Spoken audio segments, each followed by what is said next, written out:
Entre as principais características da escola metódica, como nós dissemos, está a aproximação com as ciências da natureza, que se mostra naquilo que nós falamos. As ciências da natureza têm ganhado o mundo. Elas têm feito uma revolução tecnológica no mundo, e isso já acontecia no século XIX, isso não é uma coisa só moderna. Desde a Revolução Industrial no século XVIII, isso se torna muito claro. A Revolução Industrial, em muitos aspectos, é, acima de tudo, uma revolução de máquinas, ou seja, uma revolução das ciências naturais. E a história dos metódicos, que tem as características de ser a primeira escola histórica, que quer ser, acima de tudo, mais do que feita por admiradores, mas que quer ser uma ciência a ponto de ter universidade, de formar turmas todos os anos de historiadores, busca essa aproximação porque ela acha que é o caminho para a ciência se firmar enquanto produtora de verdades. E ela se distancia das leis gerais porque ela acredita que todo processo histórico é, primeiro, humano, e, segundo, é um processo que não dá para você prever o que ele vai dar. Você pode, mais ou menos, até controlar a sua ação no momento em que você executa, em que você abre uma porta, que você dá um brado, você pode até controlar. Mas você não controla o que vai dar da sua ação a longo prazo. Então não dá para fazer uma história universal como se houvessem leis que permitissem prever o futuro. Um ser como um humano, ele não tem uma possibilidade de previsão, principalmente uma possibilidade de previsão baseadas em leis. Ou seja, todo acontecimento histórico é único, ele pode ter mais ou menos um começo, mais ou menos um meio e mais ou menos um momento que se identifica quase como um final. Nós dissemos mais ou menos porque ele sempre está interligado com o que veio antes e também está interligado com aquilo que ele vai deixar. Não há um acontecimento humano que se encerre no momento em que nós queremos que ele se encerre, justamente porque nós não temos todos esses controles deles como achamos que temos. E terceiro é que é uma história baseada em eventos fragmentados, conectados com essa que nós acabamos de dizer. É fragmentado porque todo acontecimento histórico tem uma característica de único. Primeira Guerra Mundial, única. Segunda Guerra Mundial, única. Então, a partir dessa característica de única que esses acontecimentos têm, é que é possível que nós analisemos a história dos seres humanos enquanto uma série de fragmentos. São fragmentos porque cada acontecimento, mais ou menos, pode ser explicado por si, sem necessariamente fazer uma referência ao que veio antes. Valorização do documento escrito e oficial. Os metódicos eles têm essa característica. O documento, acima de tudo, ou preferencialmente, é o documento político, porque o documento político seria aquele em que se pode confiar mais, que estaria menos sujeito a paixões do que cartas, do que documentos não oficiais, em que muitas vezes as pessoas não têm, segundo os metódicos, uma preocupação em trazer uma verdade que seja inquestionável, enquanto, na visão deles, um documento oficial tem essa marca, que posteriormente vai ser questionado, já que uma parcela muito grande dos documentos oficiais está mais para o engano do que para qualquer outra coisa, né? Eles vêm mais para enganar do que para concluir. Mas até nisso os metódicos acham que é interessante, porque um documento oficial também seria mais fácil, teoricamente, de descobrir os lugares de engano do que um documento não oficial. E como a maioria dos documentos oficiais são descobertos, são presentes na política, e como a maioria das ações políticas, teoricamente, são as que vão regir a humanidade, é lá que eles vão buscar. E a valorização da história política também, que é uma das marcas. A ideia da valorização da história política ela tem um fundamento, que é esse que nós acabamos de dizer. As verdades políticas e tudo aquilo que existe. E somando-se a isso, a objetividade. A ideia de que todo ser humano ele deve e pode ser, acima de tudo, objetivo em tudo aquilo que ele faz. Então, essas são as marcas da chamada escola metódica, e é a partir dessas marcas que ela vai construir a história, que tem isso que nós falamos no século XIX, que é a primeira vez em que ela vai ser uma ciência que é praticada por muitas pessoas e tem a função de deixar um legado. Um legado que tem tudo isso que nós acabamos de dizer, mas que, acima de tudo, é guiada por seres humanos. Todo fazer história, na visão dos metódicos, é uma ação humana.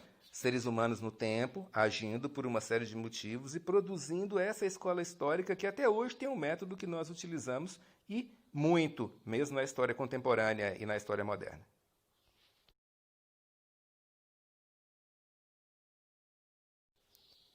Enquanto os positivistas, eles têm essa mesma aproximação com a ciência da natureza. Eles acham que a ciência da natureza são o caminho a se seguir pelo que nós dissemos em relação aos metódicos. Eles se aproximam muito dessa crença a partir disso. A ciência da natureza estão revelando um mundo que até então não se conhecia, fazendo uma revolução na forma de produzir alimentos. A revolução nessa forma começa já nesse século XIX, a partir da ciência.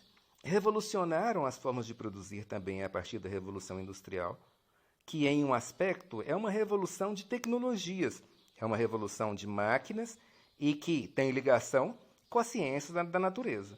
E quando a ciência da natureza conseguem tudo isso, quando elas são capazes de conseguir tudo isso que nós estamos comentando aqui, as ciências humanas que surgem nesse período pensam a humanidade a partir delas. Se elas estão dando certo, por que não tentar copiar os mesmos processos que elas têm? E além dessa aproximação da ciência da natureza, eles têm uma crença também na ideia de leis gerais para a humanidade.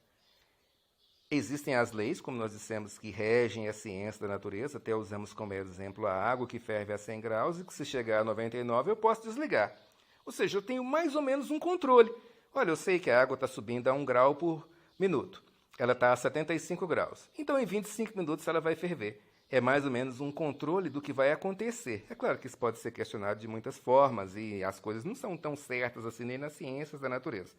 Mas, para nós, não interessa nesse aspecto se elas são certas ou não, e sim que os metódicos e os positivistas, no caso aqui os positivistas, acreditavam que elas eram e que tinham essa característica e essa capacidade de se trabalhar com previsões em relação a essas.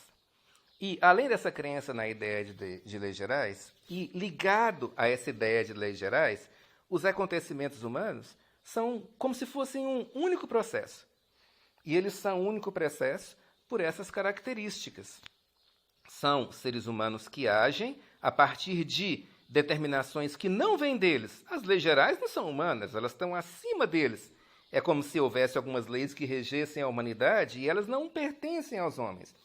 Esses seres humanos que são marionetes dentro dessas leis, ou sob essas leis, eles agem, como eu disse, pensando que estão fazendo aquilo que é melhor para eles. Mas eles estão seguindo as leis que são fora da humanidade, que regem essa humanidade, e estão simplesmente fazendo aquilo que essas leis querem que eles façam. E a ideia deles, a pergunta deles é a seguinte, ainda falando dessas leis. Existem leis nas ciências humanas e nas naturais. Sim, existem leis nas ciências naturais, e nós já mostramos aqui por que eles acham que existe, e mais uma vez dou como exemplo, citamos a água. Mas eles acham também que existem leis nas ciências humanas, e que a única possibilidade de compreender os seres humanos, a única possibilidade de entender e atuar nesse mundo dos humanos, é sabendo como é que essas leis agem. Todo cientista social, todo cientista humano tem que se voltar para isso, porque senão ele vai ser um fracasso. Porque ele tem que se voltar para isso, porque ele pode prever o futuro da humanidade.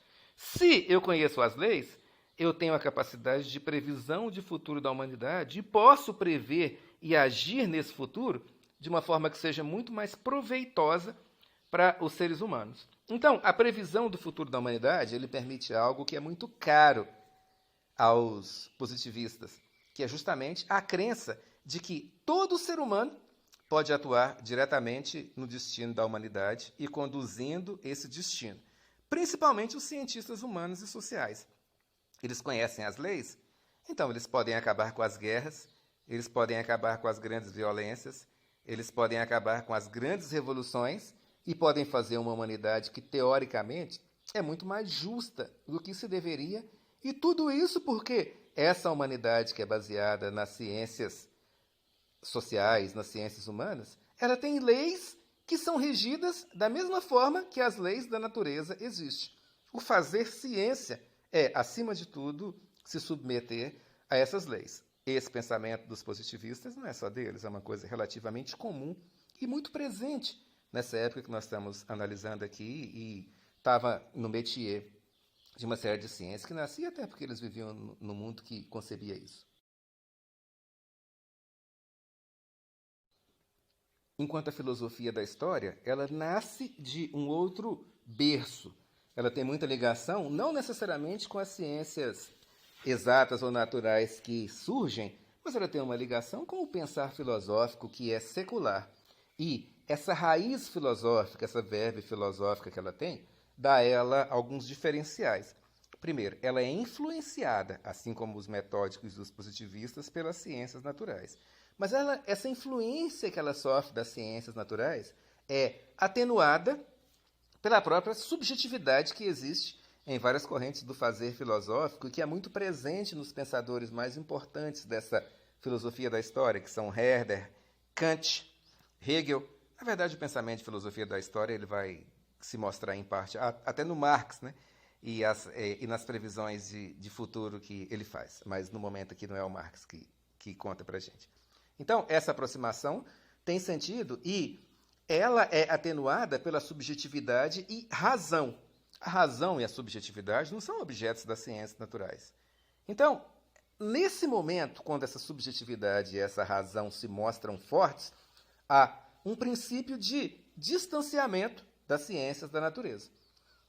A subjetividade e a razão, essas características internas do ser humano, a razão controla o ser humano. Como se fosse uma divindade, a natureza controla o ser humano. Elas não são humanas, mas elas estão no ser humano e o controlam. E é possível compreendê-las, é possível percebê-las melhor a partir da subjetividade ou da interioridade desse próprio ser humano.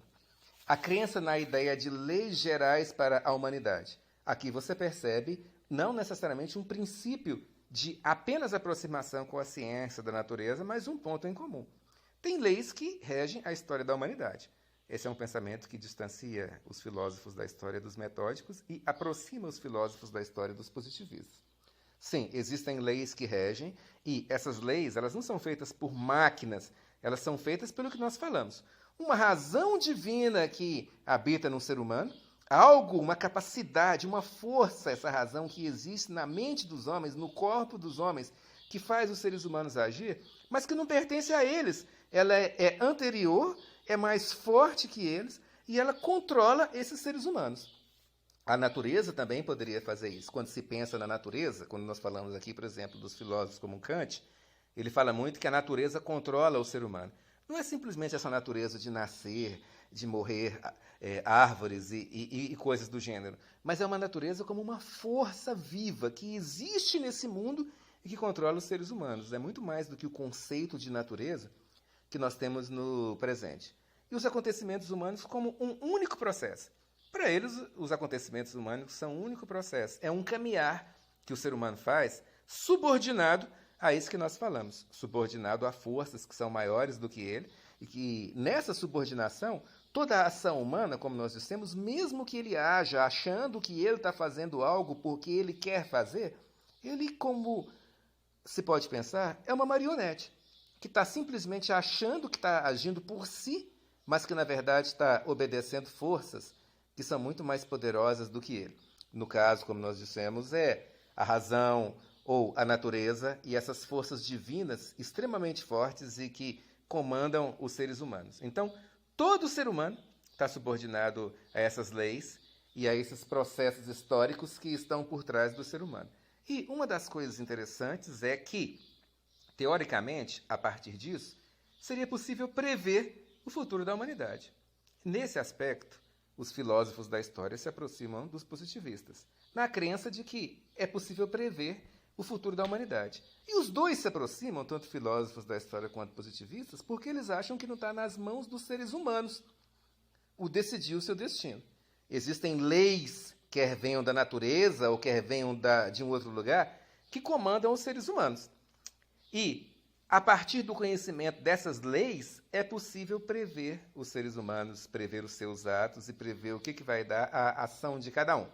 Nesse momento, os metódicos torceriam o pescoço, torceriam o nariz e diriam: não tem lei nenhuma por trás disso, como é que vocês não veem? Mas na cabeça deles, eles poderiam dizer o mesmo: há leis por trás disso, metódicos, como é que vocês não veem? E são essas três formas que vão caracterizar, acima de tudo, o século XIX.